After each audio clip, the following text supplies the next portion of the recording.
बरेली ग्राम के पंचायत मनपुरिया दलेल के प्रधान पद के प्रबल दावेदार इंजीनियर मोहम्मद अकरम ने हमारे संवाददाता से बात करते हुए बताया कि वे एक समाज सेवी हैं। उन्होंने कहा, पहले भी उनके दादाजी 2 बार प्रधान रह चुके हैं और गांव में समाज सेवा का कार्य पहले से करते रहे हैं। उन्होंने कहा कि वे अपनी ग्रामीण विद्युतीकरण की गवर्नमेंट जॉब को छोड़कर गांव आ गए हैं और अब गांव में समाज के लिए समाज सेवा का कार्य करते रहेंगे। उन्होंने कहा, जनता उन्हें मौका देती है तो जीत के बाद उनका सर्वप्रथम कार्य शिक्षा को बढ़ावा देना होगा। उन्होंने अपने गाँव व देशवासियों को नए साल की शुभकामनाएं दी।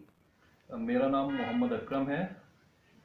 ग्राम मनपुरिया दलेल, तहसील व ज़िला बरेली से हूँ मैं। ग्राम पंचायत मनपुरिया दलेल से ग्राम प्रधान पद का प्रत्याशी हूँ। अकरम साहब, ये आपका पहला चुनाव है या इससे पहले भी लड़ चुके हैं? जी, ये मेरा पहला चुनाव है। इससे पहले कोई राजनीति से संबंध रहा है आपका या आपके परिवार का? जी, हमारे परिवार में हमारे दादाजी जो हैं वो कंटिन्यू 2 टर्म ग्राम पंचायत के प्रधान रहे हैं। तो इस बीच में आप जो अपना चुनाव का आपने मन बनाया है, ये कब से आपको लगा कि मुझे चुनाव लड़ना चाहिए अपने दादा के नक्शे कदम पे चलने का? देखिए, ये तो जो है लॉकडाउन के समय से ही हम लोग जो हैं उसके बाद से तैयारियां कर रहे हैं इसकी। और जून से आप मान लीजिए कि जून से हम लोगों ने डिक्लेयर किया है कि ग्राम पंचायत मनपुरिया दलेल से जो है हम ग्राम प्रधान का चुनाव लड़ेंगे। क्या आप समाज सेवा से जुड़े रहते हैं? जी, हमारे जो है घर में मेरी वाइफ डॉक्टर है, तो हम लोग जो है शिक्षा के क्षेत्र में और स्वास्थ्य के क्षेत्र में जो है जो भी सामाजिक कार्य हैं वो कराते रहते हैं। हमने गांव में कैंप भी करवाए हैं जिसमें फ्री मेडिसिन और फ्री चेकअप वगैरह किए गए। 150 से ज़्यादा मरीजों को कैंप में देखा गया था। और आगे फर्दर भी फ्यूचर में भी हमारे प्लान्स हैं कि हम इस तरह के जो है सामाजिक कार्य करते रहेंगे। और शिक्षा के क्षेत्र में भी हम जो है गांव को बहुत आगे ले जाना चाहते हैं। हमारे चाचा जी हैं, वो एक स्कूल का संचालन कर भी रहे हैं और आगे भी हम लोग जो है किसी भी बच्चे को गांव के शिक्षा के क्षेत्र में हमसे जो भी हो सकता है हम करने के लिए हमेशा तैयार हैं। आपकी ग्राम पंचायत में जो स्कूल है वो कहाँ तक है, और अगर आप जीत जाते हैं, जनता आपको चुन देती है, तो आपका जो शिक्षा के बारे में आगे का क्या रहेगा? शिक्षा के लिए हमारे पूरे अभी हमारे यहाँ जो स्कूल है, गवर्नमेंट स्कूल है या प्राइवेट स्कूल भी हैं, वो सिर्फ अभी 8 तक हैं सारे स्कूल। तो हमारी कोशिश ये रहेगी कि यहाँ पे जो है उससे आगे की शिक्षा के लिए प्रयास किया जाए कि उससे आगे के लिए जो है बच्चों को दूर जाना पड़ता है, शहर जाना पड़ता है या किसी पास के गांव में इंटर कॉलेज में जाना पड़ता है। तो हमारी कोशिश रहेगी ये, जबकि ये एक बहुत बड़ा काम है, छोटा काम नहीं है, तो लेकिन पूरा प्रयास रहेगा कि उसमें आगे की शिक्षा भी गाँव में ही बच्चों को मिल सके। आपके यहाँ कोई स्वास्थ्य केंद्र वगैरह? जी, स्वास्थ्य केंद्र यहाँ नहीं है। गांव में अभी कोई स्वास्थ्य केंद्र नहीं है और क्योंकि गांव छोटा भी है, अभी हमारी पंचायत में ज़्यादा वोट भी नहीं है, तो फिलहाल जो है यहाँ तो कोई स्वास्थ्य केंद्र नहीं है। अभी यहाँ ग्राम मनपुरिया दलेल में कोई भी स्वास्थ्य केंद्र तो नहीं है, लेकिन अगर जनता चुनती है मुझे तो मेरा प्रयास रहेगा कि उच्च अधिकारियों से बात करके, स्वास्थ्य अधिकारियों से बात करके, या मैं मंत्रालय को भी, स्वास्थ्य मंत्रालय को भी पत्र लिखूंगा कि यहाँ पर गांव में जो है एक उप स्वास्थ्य केंद्र बनाया जाए ताकि जो है गांव के लोगों का गांव में ही इलाज हो सके। अकरम साहब, जनता आपको अगर मौका देती है और आप जीत कर आते हैं, तो आपकी ग्राम पंचायत में आपके ऐसे कौन से सर्वप्रथम विकास कार्य रहेंगे जिसको आप कराने का कार्य करें? गांव में अभी बहुत सारे विकास कार्यों की ज़रूरत है। यहाँ पर जो है स्ट्रीट लाइट का एक बहुत बड़ा इशू है।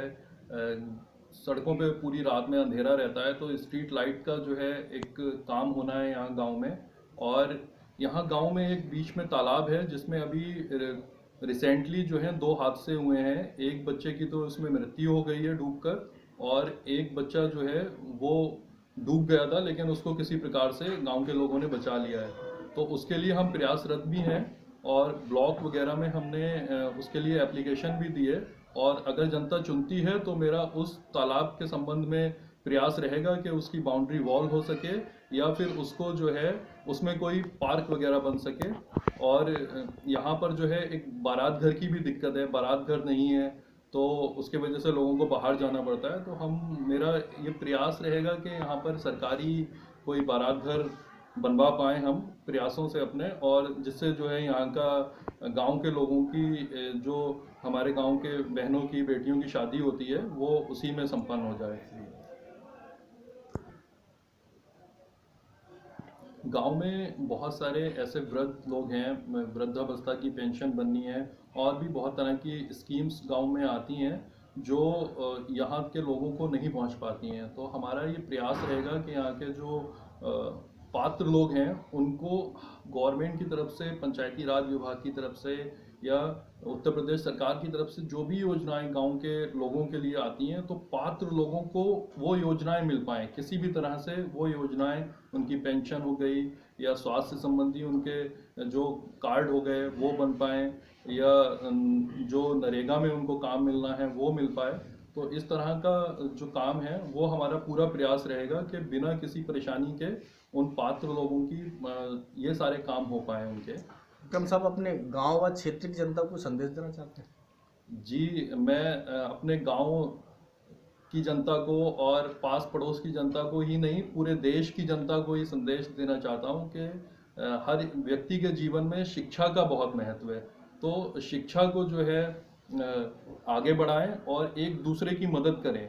भले ही किसी और काम को जो है वो उससे कॉम्प्रोमाइज़ कर लें, लेकिन बच्चों को अपने शिक्षित करें। और जब बच्चे शिक्षित होंगे तो उससे गांव भी बनेगा, शहर बनेगा और पूरा देश बनेगा।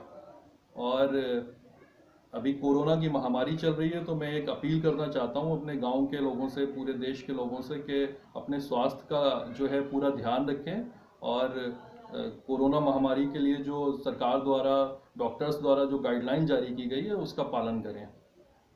और अब बहुत ही कुछ ही दिन बचे हुए हैं, नववर्ष आने वाला है, तो मैं सारे गांव के लोगों को और पूरे देश के लोगों को, अपनी ग्राम पंचायत के लोगों को खास तौर पे नववर्ष की जो है वो बहुत बहुत शुभकामनाएं देना चाहता हूं। आपको नववर्ष जो है बहुत बहुत मंगलमय हो। जय हिंद, जय भारत।